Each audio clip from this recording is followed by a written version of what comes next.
दुखी समाज तरफ आयोजित रक्तदान शिविर ओडिशा रे सब बेले चर्चा रे थाए। तार एकमात्र कारण बहु संख्या रे रक्तदाता माने एठी रक्त देवा सहित गोटे अमूल्य जीवन बचेबार साहाय्य करे। आ ये संगठन रो आयोजन रे विभिन्न श्रेणी लोक सामिल होती।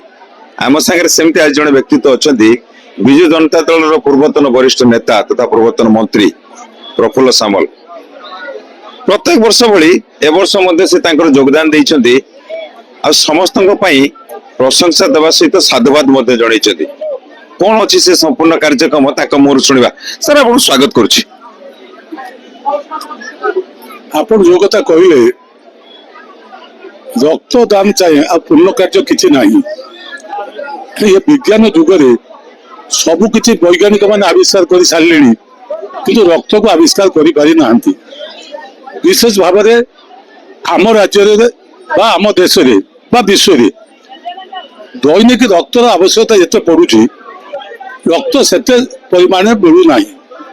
तेणु या आखि आगे रखी सरकार बाबा छोटे सरकार जहाँ को कि माने खाली जड़े आप महामानव कहले अत्युक्ति हम ना जड़े दूरदृष्टि संपन्न व्यक्तित्व एवं आपण भल भाव जानते प्रत्येक धर्मर दुईटा दिग रही गोटे सेवा दिग गोटे ईश्वर को पूजा करने दिग एवं ईश्वर को पूजा आम समस्त करूना किंतु सेवा दिगरे अनेक जगह करा जाई पारे ना।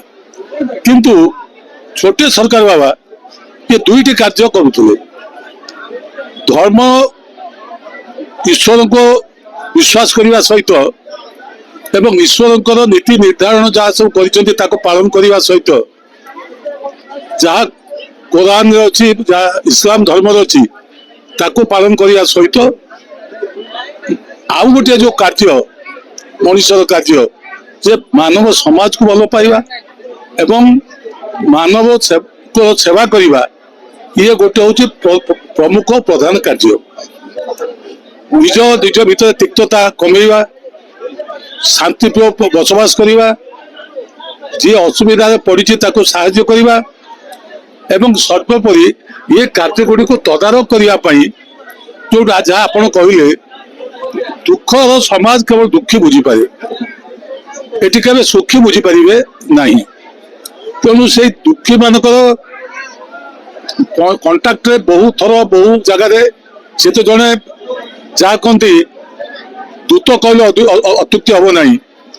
भगवान मत अनेक समय किसी दूत पठे था गुरु शिष्य संपर्क रक्षा करने सी तन्मध्य जड़े जे कि विशेष कर जो माने दुख दारिद्रता भितर अच्छा दुख दारिद्रता किभली दूर हम प्रथमे मनीष बंचिया तार जो आवश्यकता रही मिनिमम आवश्यकता ता केमिति पूर्ण हम सी सब चेष्टा करते।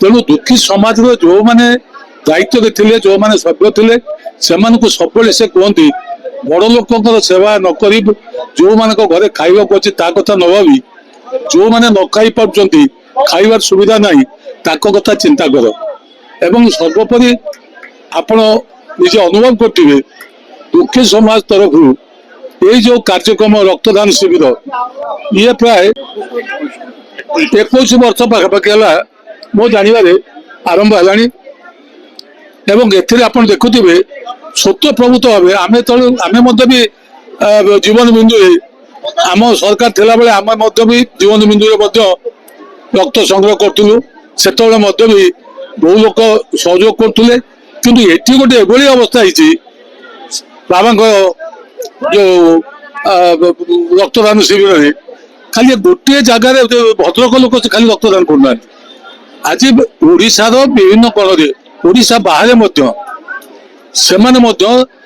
आज तिरोधान दिवस से रक्तदान शिविर कर गत थर यही भद्रक केवल 1300 यूनिट ब्लड माने आम संग्रह करते एथर आहरी बहुत समय अच्छी पाखापाखि बर्तमान 900 यूनिट ब्लड संग्रह हो गला। बालेश्वर संग्रह हो जाजपुर लोक दौरान एपरिक बारिपदारे दौरान सोर भी दौरान ଯୋଉଟା କି ବାବାଙ୍କର ଯୋଉ ଜନ୍ମସ୍ଥାନ ବିହାରର, ସେଠି ମଧ୍ୟ ଆଜିକା ଦିନରେ ସେଠି ସାର୍ ମଧ୍ୟ ଦଉଛନ୍ତି। ଆମେ ଆଶା କରୁଛୁ ଆଜି ଏଇ ଯୋଉ ରକ୍ତଦାନ ଶିବିର ହଉଛି, ଆ ଦ୍ୱାରା ମଧ୍ୟ ଆପଣ ଦେଖୁଥିବେ ସବୁ କମ୍ୟୁନିଟିର ଲୋକ ମଧ୍ୟ ଅଛନ୍ତି ଏବଂ ସମସ୍ତେ ଅନୁଭବ କରୁଛନ୍ତି ବାବା ଯୋଉ କାର୍ଯ୍ୟ କରି ଯାଇଛନ୍ତି ତାକୁ ଯଦି ଆମେ ବଞ୍ଚେଇ ରଖିବା ତାହେଲେ ଆଗାମୀ ଦିନରେ ଅଯଥାରେ ଯୋଉ ମୃତ୍ୟୁ ମୁଖରେ ଯୋଉମାନେ ଦୁର୍ଘଟଣା ଜନିତ ହଉ ବା ରକ୍ତହୀନତା ଯୋଗୁଁ ହଉ ଯୋଉ ମୃତ୍ୟୁବରଣ କରୁଛନ୍ତି ଆଉ କରିବେ ନାହିଁ। ଜୀବନ ବିନ୍ଦୁ କାର୍ଯ୍ୟକ୍ରମ ଯେତେବେଳେ ଆରମ୍ଭ ହେଇଥିଲା ସରକାରୀ ସ୍ତରରେ ବହୁତ ଜନାଦୃତ ହେଇଥିଲା। ପ୍ରତ୍ୟେକଟି ଲୋକ ପାଇଁ ଗୋଟେ ମାଧ୍ୟମ ସାଜିଥିଲା ଜୀବନ ବିନ୍ଦୁ। ସରକାରୀ ସହାୟତା ମଧ୍ୟ ସେଥିରେ ମିଳୁଥିଲା। ସେତେବେଳେ ଆପଣ ମଧ୍ୟ ସେ ଜାଗାକୁ ବହୁ ଜାଗାରେ କଣ୍ଡକ୍ଟ କରିଛନ୍ତି, ଆମେ ଲକ୍ଷ୍ୟ ରଖିଛୁ। ବର୍ତ୍ତମାନ ଏଇ ଯୋଉ ଯୁବ ସମାଜ ଏଇ ଯୋଉ ଭ୍ରାନ୍ତ ଧାରଣାରୁ ଦୂରେଇକି ବ୍ଲଡ ଡୋନେସନ କରିବା ପାଇଁ ଆଗେଇ ଆସିବା ପାଇଁ ଆପଣ କଣ ବାର୍ତ୍ତା ରଖିବାକୁ ଚାହିଁବେ?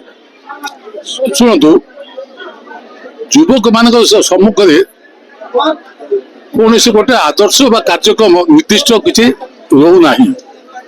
ଖାଲି ଗୋଟିଏ କଥା ହଉଛି ଯେ ଆମେ ଭାବିବା ପିଲା ପାଠ ପଢିଲା, ପାଠ ପଢିକି ଖାଲି ଚାକିରି କରିବାଟା ହଉଛି ଗୋଟିଏ ଦିଗ ରହୁଛି। କିନ୍ତୁ ଶିକ୍ଷାର ଅର୍ଥ କେବଳ ଚାକିରି ନୁହେଁ। ଶିକ୍ଷାର ମୂଳ ଅର୍ଥ ରହିଛି inclusive growth of the society. ସାମଗ୍ରିକ ବିକାଶ କେମିତି ସମାଜରେ ହବ?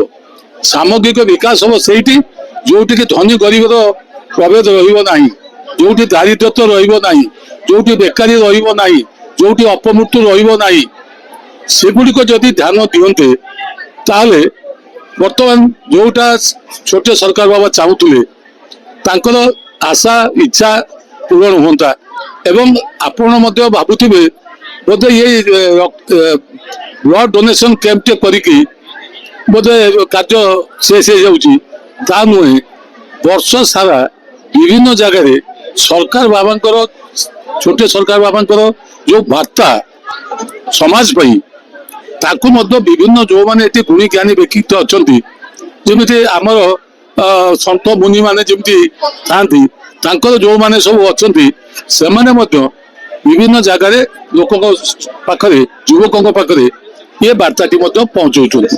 ଏବଂ ଆହୁରି ମଧ୍ୟ ମୁଁ ମଧ୍ୟ ଅନୁରୋଧ କରିବି, ଏଠି ଯୋଉମାନେ ଆମର ମଦ୍ରାସା ପରିଚାଳନା କରୁଛନ୍ତି, ସେ ମଦ୍ରାସାରେ ମଧ୍ୟ ବାବାଙ୍କର ଯୋଉ ବାର୍ତ୍ତା ମାନବ ସେବା, ତାକୁ ମଧ୍ୟ ଏକ ପାଠ୍ୟକ୍ରମ ହିସାବରେ ଗ୍ରହଣ କରି ଯଦି ଛୋଟ ପିଲାଙ୍କୁ ମଧ୍ୟ ଶିକ୍ଷାଦାନ ସ୍ଥଳଭୁକ୍ତ କରାଯିବ ତାହେଲେ ଭବିଷ୍ୟତରେ ସେମାନେ ମଧ୍ୟ ଦେଶ ପ୍ରେମୀ ହେଇପାରିବେ, ଈଶ୍ୱର ପ୍ରେମୀ ହେଇପାରିବେ, ସମାଜ ପ୍ରେମୀ ହେଇପାରିବେ ଏବଂ ଭଲ ମଣିଷଟିଏ ହେଇପାରିବେ।